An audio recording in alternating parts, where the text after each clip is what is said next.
Ito na nga, luluto tayo ng suso. Guys, samahan niyo ko. Ito ang malunggay, ang gata, bigis tayo ng bawang,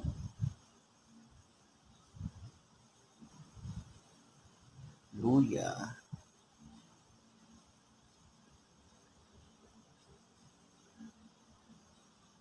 halu-haluin mo lang ng konti. Yan.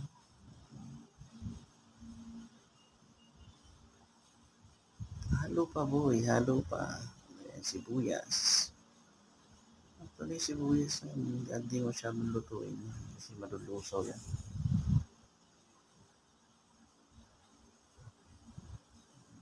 Tigil ang halo.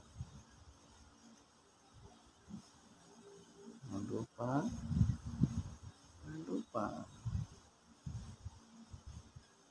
Yan na, mapula na ang bawang. Lagyan natin ng patis. Open natin ng konti. Lagyan ng paminta guys. Ako hindi ako naglalagay ng bechin kasi healthy living tayo. Lagay natin yung pangalawang gata para pampakulo sa suso. Yan. Okay na, kukulo na. Kasi dapat hindi masobrahan ang suso pag nagluto niya. Pag nasobrahan yan, hindi mo na masisip-sip yan. Gawin mo lang. Yan, halo mo, okay na, takpan mo. Hindi mo takip, hintay mo kumulo.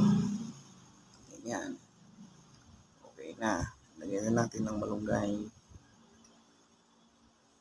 Okay, ilagay ng malunggay. Takpan mo ulit. Pag nalantang malunggay, pwede na yan. Lumbra na konti. Masyado ka pumait. Naparami yata yung malunggay ko. Okay naman yan. Sustansya na yan.